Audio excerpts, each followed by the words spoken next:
아리스토텔레스가 지금으로 따지면 세계적인 천재 중에 천재인데 지구가 원형이다. 그 다음에 태양과 행성이 지구를 중심으로서 원형으로 회전한다. 말하자면 이제 지구가 딱 중앙에 버티고 있으면 나머지들이 방방 돈다 이랬는데, 이것에 대해서 달력을 만들고 이러다가 보니까 하늘을 보고서 이제 계산을 하는데 프톨레마이오스가 천체 모델을 만듭니다. 이것이 그 유명한 천동설이죠. 그래서 지구를 중심으로 주위에 8겹을 둘러싸고 회전하는 천체다. 그런데 이제 원형으로 공전한다고 그러는데, 이게 나름대로 하늘을 제대로 보고 계산을 하는 거기 때문에 무려 1500년간 동안 아야소리를 하지를 않고 달력 만드는데 박박 잘 만들었습니다. 자, 이런데 코페르니쿠스가 프톨레마이오스의 천동설을 보니까 그 자료들을 보니까 뭔가 문제가 있다는 거예요. 그래서 이제 이 사람이 생각할 때는 프톨레마이오스의 천동설이 아니라 태양을 중심으로 한 지동설이라면 여러 가지로 좀 편리하다. 그리고 달력 만드는데 문제가 없을 거다. 이런 이제 기본을 만들었어요. 그런데 이 당시가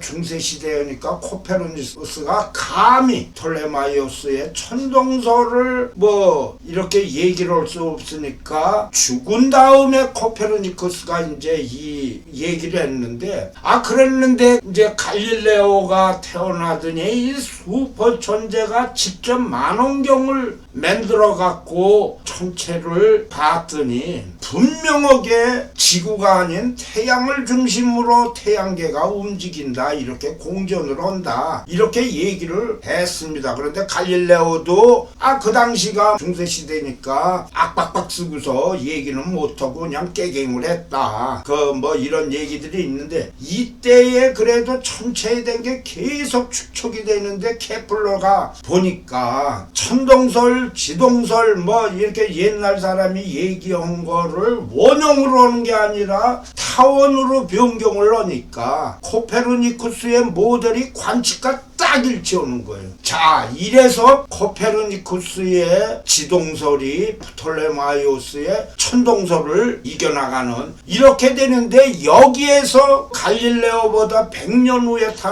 태어나는 슈퍼스타 뉴턴이 등장을 합니다. 뉴턴은 아주 간단한 그런 질문을 던졌어요. 태양이 왜 행성들이 원형이 아니고 타원으로 도느냐 이거예요. 여기에 대해서 뉴턴이 이제 그 유명한 만류인력, 즉 중력 법칙, 지상에서 물체가 떨어지는 것과 각 행성들이 태양을 중심으로 타원 궤도를 회전하는 것이 중력인데, 이것이 동일한 힘이다라는 거를 이제 얘기를 하면서, 이거를 프린키피아에서 질량에 비례하고 거리 제곱에 반비례한다는 수학을 정확하게 만들어 갖고 이제 제시를 했죠. 그래서 드디어 뉴턴에 의해서 지구가 우주의 중심이라는 아리스토텔레스와 프톨레마이오스의 세계관을 버리고 새로운 세계관으로 우주를 연구할 수 있는 계기가 되었다. 얘기가 충분합니다. 자, 이런데 사람들이 궁금하게 얘기하는 건 뭐냐면, 삼라망상을 구성하는 우주는 어떻게 탄생을 했느냐, 또 우주는 무엇으로 만들었을까, 이렇게 이제 계속적으로 인간이 호기심을 보이는데, 뉴턴 이후고 이렇게 되니까 이제 천문학의 과학이 접목이 됩니다. 이러다가 보니까 세상 만사가 거시세계와 미시세계로 나뉘어진다. 근데 거시세계에는 우리가 볼 수 있는 먼지도 되고 모래알도 되고 돌도 되고 달, 지구, 태양계, 은하영 등 이런 것을 이제 거시세계고, 그 다음에 미시세계는 과학이 쭉 저으니까 얘기들이 이제 구치렁구치렁 돼갖고 나와서 분자, 원자, 원자에 양자, 중성자 이런 게 쭉 나오는데, 결론은 뭐냐면 거시세계는 무수히 많은 미시세계가 모인 구조다. 자, 이런데 20세기 초만 해도 거시세계에서 밤하늘이 크고 작은 별들이 지구로부터 거의 같은 거리에 있는 것처럼 보입니다. 그런데 실제 거리는 다양하고 수많은 별들이 은하수에 몰려 있는 거죠. 실제로는 그 당시에 인간들은 그런 거를 이제 그 관측하고 파악을 할 수가 없는 건데, 유명한 뉴턴과 아인슈타인이 볼 때에 우주가 절대적으로 정적으로 생각을 했습니다. 말하자면 그것이 정상 우주론이죠. 자, 이렇게 얘기를 되는데 아인슈타인이 1915년에 일반 상대성 이론을 제시를 했는데, 이렇게 보다 보니까 자기의 이론에 의하면 우주가 팽창을 한다는 거예요. 자기가 만든 걸 보니까 우주가 팽창하지 않는다면 은하는 서로 중력에 의해서 가까워지고 궁극적으로는 대충 이게 이제 빅크런치라고 그러는데 일어난 데는 이런 결론이 되는 게 아인슈타인이 한 얘기, 도출한 거예요. 그러니까 당황한 아인슈타인이 1917년 정적 우주론을 설명하려고 수축하는 중력에 대항하는 청력, 이게 이제 밀어내는 힘이 있다고 이제 가정해서 이 아래에서 보시면 우측에 우주상수를 집어넣습니다. 이게 이제 특별한 우주상수를 추가하는데, 아인슈타인이 뉴턴의 만류인력과 정확하게 같게 수축도 팽창도 하지 않는 정적인 우주 이론을 만들기 위해서죠. 그랬는데 아인슈타인이 20세기 초 저기하더니 천문학 깨고 과학이 급속도로 발전을 해갖고 현미경 및 천체 만원경들이 이제 등장을 하는데, 이게 그냥 바로 노벨상에 이제 보고가 되는 거죠. 그랬는데 여기에서 1924년 에드윈 허블이 윌슨산 천문대에서 하늘을 박박 보더니 우리 은하 외에 다른 은하도 있다는 거를 이제 발표를 했어요. 이거에 의해서 베를기에의 신부 조르즈 르메트르가 아인슈타인의 상대성 이론을 근거로 이렇게 쭉 했더니 우리 우주가 모든 방향에서 어디서나 같은 비율로 팽창한다는 내용은 간단합니다. 우주는 팽창하고 있으며 과거의 우주는 아주 작았을 것이다. 이래서 한마디로 현 우주는 천체의 모든 물질을 담고 있던 원초가 꽉 오고 대폭발하면서 생긴 것이다. 자, 이랬는데 그러고 나서 2년 후 1929년에 윌슨산에 역시 에드윈 허블이 24개 은하 관측을 했는데 아주 멀리 있는 은하일수록 더 빠른 속도로 멀어진다는 측정 결과를 얻었어요. 이 허블은 자기의 측정을 근거로 해서 은하가 멀리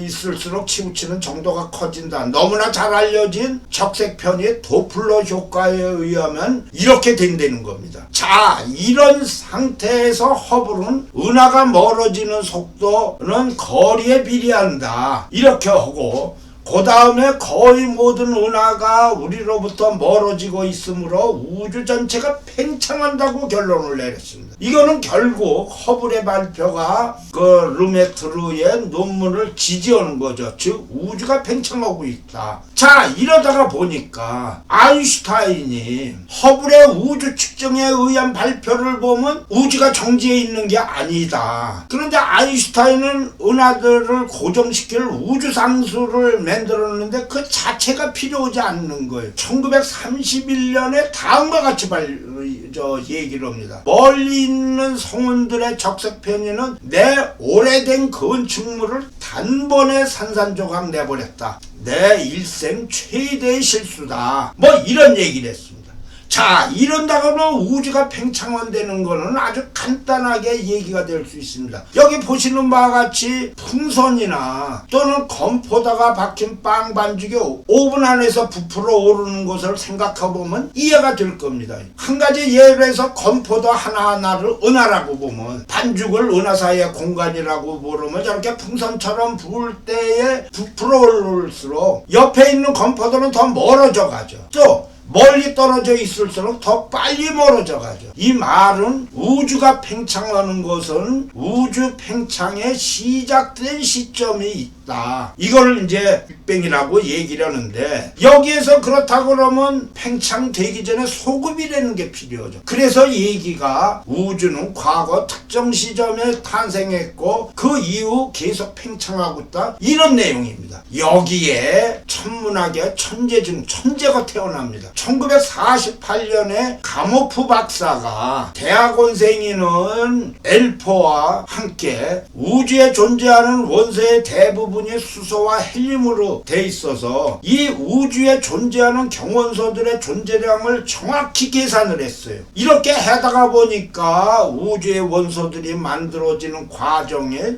이게 빅뱅이다, 이렇게 얘기를 했는데, 여기에다가 가모프가 당시에 슈퍼 천재 천문학자인 베텔을 공저로 집어넣습니다. 이것이 나중에 이제 큰 문제가 돼요. 왜냐하면 엘퍼하고 같이 공저를 오면서 엘퍼한테 얘기를 안 하고 그냥 그대로 논문을 제출했는데, 이게 아주 큰 사건이 됩니다. 좌우간 빅뱅에 의해서 학자들은 지금 일반적으로 우리 우주가 137억에서 140억 년 전에 탄생했고 보통 141억 년 전이라기도 합니다. 그리고 지구는 한 45, 6년 전에 태어났다, 이렇게 얘기를 하는데, 여기서 빅뱅이라고 그러는 거면 질문이 나올 수가 있습니다. 우주는 어디에서 와서 어디로 가고 있을까라는 질문이 있는데, 그렇다면 여기에서 뭐가 되느냐면 시간이라는 개념이 들어가죠. 자, 이래서 시간이라는 개념을 넣어야 되는데, 이때의 빅뱅으로 하면 과거를 뒤돌아보면 우주는 갈수록 작아진다. 그러다가 빅뱅을 앞둔 어느 시점에서 시간은 아예 존재하지 않는다.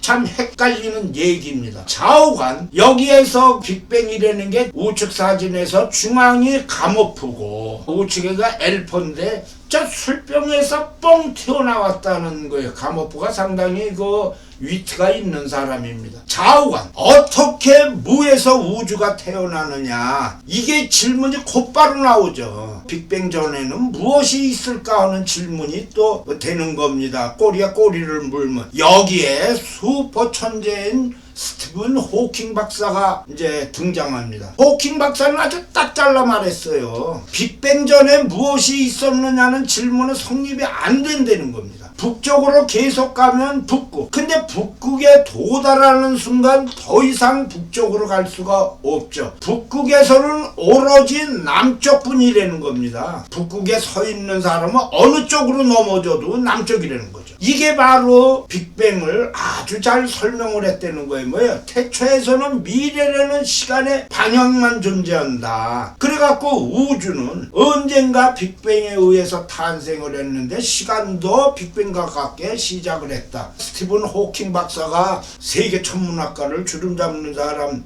중에 한 명인데, 이렇게 딱 잘라 얘기하니까 아야 소리들 못 하는 상태에서 아인슈타인하고 뉴턴 이론을 비빔밥으로 하면 시간이 사라진다는 겁니다. 그 이전에서부터 이 말은 시간이 수학적으로 중요성을 상실했다는 건데, 아인슈타인의 이론에 의하면 우주의 탄생 전에 어떠했을까 하는 질문에 대한 설명으로 아주 자주 제시를 됩니다. 말하자면 우주에는 처음에 시간이 없으면 그저 존재한다는 얘기입니다. 그래서 이거가 중요한 거는 아인슈타인의 그 모든 전체 우주에 관한 얘기에 관해서 상대성 이론에 의하면 시간이 어떤 특수한 조건에서는 사라질 수 있다는 겁니다. 말하자면 시간이 여행자의 속도에 따라 좌우된다. 너무나 잘 알려지는 얘기였는데, 거대한 물질 덩어리가 있으면 공간을 일그러뜨린다.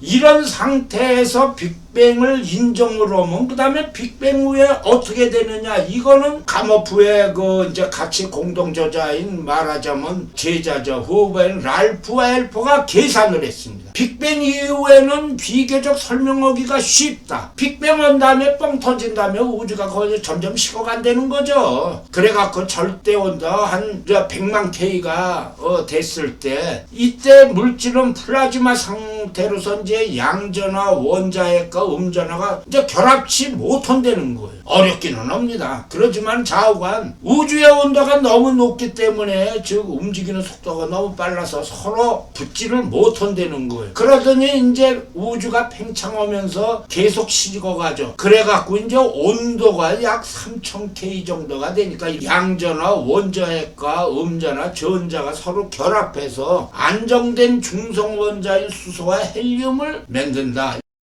자, 다음에는 빛이 탄생한다는 거예요. 그래갖고 플라즈마 상태에서 원자핵과 전자가 이제 결합하자 플라즈마는 사라지고 우주는 기체 상태의 중성입자로 가득 찬다. 그런데 이 빛은 기체 속의 중성입자들과 상호작용을 하지 않으니까 자유롭게 우주 공간으로 그냥 빵빵 퍼져나간다는 거죠. 가모프와 랄프 에퍼 박사의 계산에 의하면 처음에 원자핵과 전자가 결합하는 순간은 아주 파장이 짧아서 대략 1마이크로미터 정도인데 현재는 한 1mm 정도가 됐답니다. 그래서 지금 우주의 온도는 약 5K로 추정을 한다. 이 빛이 모든 방향으로 이제 날아갔을 거다. 그래서 이것이 우주에 가득 차 있다는 겁니다. 그래갖고 이 빛을 측정하면 빅뱅을 증명을 할 수 있다. 이게 소위 우주 배경 복사입니다. 이거를 측정을 하면 빅뱅을 확인할 수 있다. 그랬는데 이제 프랑코 교수가 이걸 쪼르륵 계산을 해보더니 은하의 기원이 두 가지라는 겁니다. 처음에는 흐미한 빛을 가진 첫 번째 물인데 빅뱅 후 한 38년이 지난 뒤서부터 암흑시대 냉각기를 형성을 하는데 이때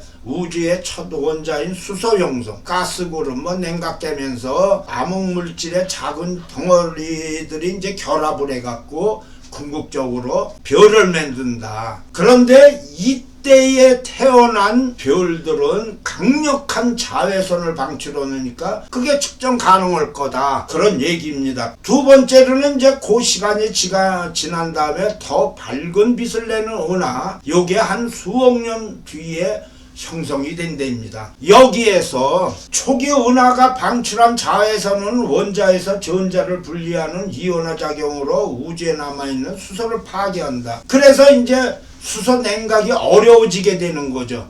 이때에 더 이상 별을 만들지 못하기 때문에 수십억 년간 잠복을 한다는 겁니다. 말하자면 은하 형성이 이제 중단이 되죠. 이후 밑에 그 그림처럼 재이온화 과정을 통해 갖고 은하 형성이 다시 시작이 돼서 지금 우리 은하를 비롯해서 더 밝은 은하들이 탄생을 하고 계속적으로 확장을 하고 있다. 이런 야구입니다. 자, 이렇게 얘기를 하면 모든 게 그냥 말하기가 좋은데 여기에 학자들도 그렇고 빅뱅 이론의 치명타가 제기가 됩니다.